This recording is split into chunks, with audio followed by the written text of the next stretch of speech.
Gracias, hermano. Buenas noches a todos. Muy respetable gran maestro, ex paz, muy respetables grandes maestros, diputado de distrito, venerables maestros que nos acompañan, queridos hermanos todos. Este es un trabajo rápido de divulgación sobre un tema en específico que es el pensamiento liberal en Miguel Hidalgo, de Miguel Hidalgo. Es algo relativamente simple, es algo de una divulgación para un conocimiento general. Y sin más preámbulo, a no ser que haya otra observación, vamos a empezar con la presentación. ¿Puede usted iniciar, mi hermano Luis? Me dicen si se ve. Sí se ve. Bien. Bueno, yo soy parte del fraternidad número 4, como se haya expresado anteriormente. Este tema es muy interesante y más por la línea que sigue el coloquio en este año. Y como les comentaba, es una visión muy general de por qué se atribuye, o al menos en mi caso, esa cuestión de que Hidalgo tenía un pensamiento que era acorde a la masonería, independientemente si era o no miembro de la misma, que es un tema muy amplio y espinoso en cuestión de que no hay una certidumbre como tal, al menos en registros, de que así haya sido, pero en cuanto a su pensamiento, sí es o permea en cuestión de seguir una línea que nosotros los masones también la llevamos. Rápidamente, como un antecedente, pues la masonería ha sido detonante en muchas situaciones históricas, entre ellas las cuestiones independentistas de muchos países, entre ellos los de América Latina. Y se dice, según algunos historiadores, que en México no fue la excepción. La masonería vino a México, según, repito, ciertas fuentes, de mano de los franceses y de españoles. Recordar que en los años 1700, finales de los años 1700, había aquí colonias francesas, obviamente españolas, y esas colonias francesas, dentro de lo que llegaba de Europa, vinieron varios masones y empezaron esa cuestión de las primeras formaciones de logias, aunque no estuvieran muchas de ellas registradas o con carta patente. Se dice que eran médicos, arquitectos, cocineros franceses que llegaban acompañando al virrey de la Nueva España en ese entonces, don Juan Vicente de Güemes, Pacheco de Padilla, segundo conde de Revillagigedo. Esta parte también, aquí hay algunas derivaciones que, como viene en el tema del coloquio, se van a tomar o se van a abordar con más detalle. Nada más mencionar que, por ejemplo, se dice que en 1813 llega el rito escocés de la mano de los españoles y empiezan a formar algunas logias, pero eran exclusivamente de españoles o de criollos, pero de raza, por así llamarlo, de sangre pura española. No se admitían mexicanos de mestizos, ¿no? Por así llamarlo. Había, ustedes recuerdan que en el caso de las independencias de las Américas, una de las detonantes de las mismas fue una logia que se formó en Inglaterra de los caballeros racionales por el ilustre hermano Francisco de Miranda. Se dice que hubo una filial en México que llegó a Veracruz. Recordar que en aquella época, bueno, y todavía, ¿no? El puerto de Veracruz es uno de los puertos más importantes del país. Y en aquel entonces, en ese punto, en ese puerto, se empiezan a formar algunas logias, tanto del rito escocés como del rito York. Por ejemplo, donde sí hay carta patente, según la Gran Logia de Luisiana, es de estas logias que se formaron a principios de 1800, y hablamos de los Amigos Reunidos en Veracruz, la Logia Rión de la Virtud número 9 en Campeche, y la Aurora número 18 también en Yucatán. Esa área, obviamente, por la cuestión comercial, entre la ruta europea y la mexicana, era donde llegaba directamente toda la cuestión del mundo exterior hacia nuestro país, en este caso de España, de Inglaterra, de Francia, principalmente. Al final de esa lucha, esto lo puse nada más como una cuestión anecdótica, al final de la lucha de independencia, se forma, o se dice que se formó una logia llamada Águila Negra por Guadalupe Victoria, el primer presidente de México, que dentro de sus siglas que ustedes ven en la diapositiva, decía lo siguiente: de huello general, ningún europeo ni persona blanca que no nos pertenezca viva. Religión natural se adopta. Ridiculizar el clero por los diezmos hasta desmoralizar a los pueblos y destruir la teología católica. Los indios vivan. Ahora sí, entrando ya a detalle en lo que es en sí Miguel Hidalgo.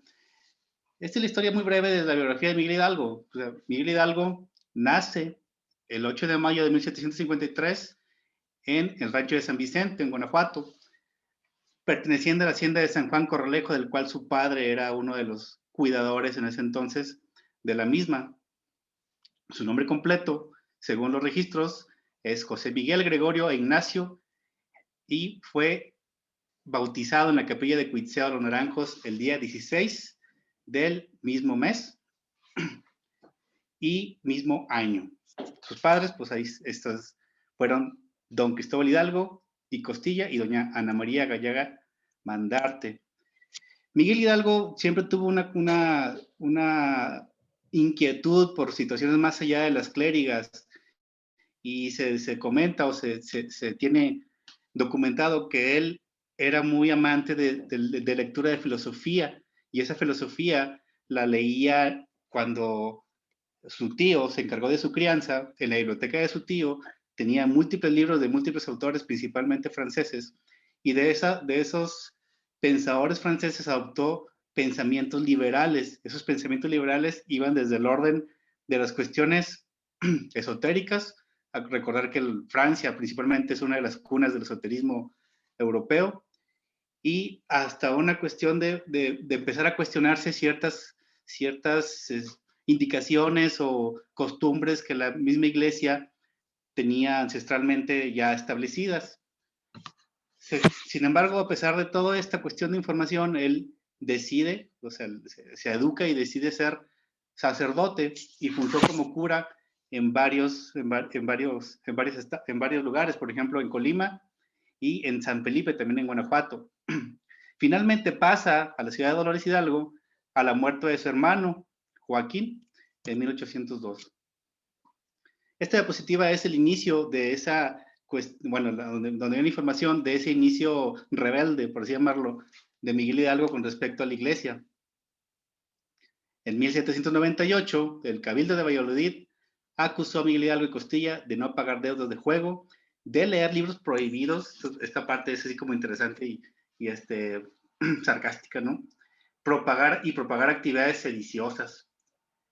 En esa misma época, en ese mismo año, dos curas, compañeros de él, Joaquín Huesca y Manuel Estrada, además de otros dos compañeros más, empiezan a tener problemas con él por diversas situaciones, y empieza a haber acusaciones de que decía cosas malas de la iglesia, malas de la gente, que negaba muchos de los escritos, entre ellas las epístolas de San Pablo, que si ustedes recuerdan, las epístolas de San Pablo es la base del Nuevo Testamento de la iglesia, y es la base del adoctrinamiento que la misma Iglesia Católica ha tenido sobre el mundo occidental, al menos, o en parte prácticamente todo el mundo, en muchísimos años. Entonces, esas cuestiones que fueron diciendo de él le crean un primer antecedente de rebeldía contra la iglesia, pero la iglesia no lo expulsa ni lo excomulga, simplemente como que dio un carpetazo al asunto porque no había pruebas que lo demostraran, simplemente eran rumores. Hidalgo también tenía una relación de amistad con el sacerdote jesuita Manuel Iturriaga. Manuel Iturriaga también fue un personaje clave en la historia de la independencia de México, ya que él en Querétaro, al final donde quedó en Querétaro, traía muchas ideas precisamente de sublevación hacia la corona española, que no las pudo realizar por cuestiones de salud. Él muere creo que en 1811, pero siembra esa chispa independentista, y con esos conocimientos y esa situación de afinidad de pensamiento masónico. En este caso, se dice que Manuel Iturriaga era admirador del fundador de los Illuminati, Adam Weishaupt, un ex jesuita. Entonces, esa relación de amistad también permea dentro de lo que es el pensamiento liberal y crea ideas de libertad. Ese sacerdote, hablo de Manuel Iturriaga, fungía como rector del Colegio de San Francisco en la ciudad de Querétaro. Y como les comenté, tenía elaborado ya un plan revolucionario para separar a la Nueva España de la corona por medio violento, o sea, la fuerza, desligándose o queriéndose desligar de lo que eran los españoles y recuperar para México lo que él pensaba que le pertenecía. Ahora, si vamos a llegar al tema de si este punto, si es masón o si fue masón, perdón, Miguel Hidalgo o no, no hay una cuestión que sea determinante, pero sí hay cuestiones muy interesantes y anécdotas muy interesantes de la fecha. Uno de los que más apoyan esa teoría de que Miguel Hidalgo fue masón fue un masón norteamericano que se llamaba Richard Shims. Unos le ponen ese Shims, otros nada más Shims. Él dice en un libro que escribió que se llama Una contribución a la historia masónica de México, que una noche Miguel Hidalgo se presentó en México montando en mula y cargando del polvo de muchas leguas. Un cura de párroco muy humilde, pero de ideas muy avanzadas. El cura de Dolores, don Miguel Hidalgo y Costilla, con su amigo que le acompañaba, un don Miguel, que es Miguel Allende. Se alojaban en el número 5 de la calle de las Ratas, casa inmediata a lógica masónica. Esta cita que viene aquí en esta diapositiva habla o se comenta que Miguel Hidalgo llegó a una posada justamente a un lado de donde se suponía que había reuniones conspiratorias o reuniones secretas al menos de ciertos miembros de la sociedad en ese entonces, de algunos pensadores o líderes de opinión de la Nueva España. Se dice que estuvo en un cuarto contiguo y que dentro de esa noche que se quedó a dormir fue pasado de un cuarto al otro, donde ahí se hizo su iniciación junto con Allende. Dice, pasados algunos días, el cura Dolores y su amigo vieron la luz en la logia masónica, lo que fue el objeto para que habían venido a México, ignorando de su virrey y de los esbirros de España. Al otro día, y con tanto sigilo como entraron, los nuevos masones emprendieron su viaje de vuelta a Dolores. Esas son citas textuales del libro Una contribución de la historia masónica de México. Sin embargo, el mismo libro dice o comenta que no existe o que la carta patente o la historia de esa logia se perdió. La historia del origen de esta logia se perdió hace muchos años en el mar de la Revolución. Dice, puede ser que en alguna parte de Europa o de América su archivo o sus libros existan y tal vez algún día aparezcan. Como han aparecido muchas reliquias menos preciosas. No hay una carta patente como tal, al menos no que se tenga documentado, de la existencia de esa logia y mucho menos de que haya habido una afiliación de ciertos miembros. Aquí quiero llegar a este punto. Esos los miembros que en teoría formaron parte de esa logia que se llamó Arquitectura Moral, era Miguel Hidalgo, Nex Allende, entre otros, Galeana, Aldama, Basolo, Francisco Primo de Verdad, Miguel Domínguez, entre otros. Pero no hay nada demostrable, al menos hasta la fecha, de que haya sido verdad en cuanto a un registro histórico. Yo no soy historiador, soy ingeniero, pero obviamente lo que está escrito es lo que vale. Esa logia se dice que se fundó en 1806, en una casa que está exactamente al lado de donde Miguel Hidalgo se alojó. Y esa logia abatió columnas debido a que un vecino de esas mismas calles, que se supone que era un espía de la iglesia y del gobierno en aquel entonces, fue y denunció la existencia de reuniones secretas. Entonces, ese espía, perdón, se apellidaba Cabo Franco, hace que arresten a los miembros que estaban en esa logia. Muchos de ellos huyen, otros son arrestados y, según el autor de donde se consulte la fuente, dice que batió columnas en 1808 o en 1811. En ese evento, siguiendo con la cuestión del pensamiento liberal de Hidalgo, en ese evento de los principios, en los finales de 1700, en específico 1798, cuando aquellos curas escuchan que Hidalgo, según ellos, empieza a hacer declaraciones en contra de la iglesia, se suman otras declaraciones de otros personajes de la iglesia en aquel entonces, donde dicen que Hidalgo hacía reuniones muy poco, vamos a llamarle, virtuosas en su carácter de sacerdote, donde había borracheras, donde había un degenere, por así llamarlo, y eso se va sumando a un expediente que le hizo a la iglesia, y finalmente el Tribunal de la Santa Inquisición le armó un expediente con 53 crímenes en contra de la iglesia, para finalmente, el 7 de febrero de 1811, el inquisidor en ese momento, Manuel de Flores, denuncia contra Hidalgo al grado que ésta la excomulga. Y esta parte es interesante porque Hidalgo, a pesar de ser un hombre de fe, a pesar de ser un hombre que conocía que ya había una situación de excomulgar a aquellos que estuvieran en contra de la iglesia, su comportamiento, al menos en lo que está documentado o en lo que yo estuve consultando, no cesó en su pensamiento liberal. Entonces, por eso dice la diapositiva, como la iglesia ha excomulgado a masones decenas y decenas de veces a lo largo de la historia, si no es que les ha ido peor, ¿verdad? Y ya para concluir, porque esta presentación yo sé que es corta, ¿fue o no Miguel Hidalgo masón? Pues como les comenté, no hay un registro histórico de que se pueda llegar a dar una certidumbre. Sin embargo, sí hay argumentos a favor y en contra, ambos muy interesantes, que hacen o que llegan a tener todavía esa duda de si realmente las ideas liberadoras de Hidalgo eran porque la masonería se las sembró o simplemente tenía o congeniaba con las ideas del ideal masónico.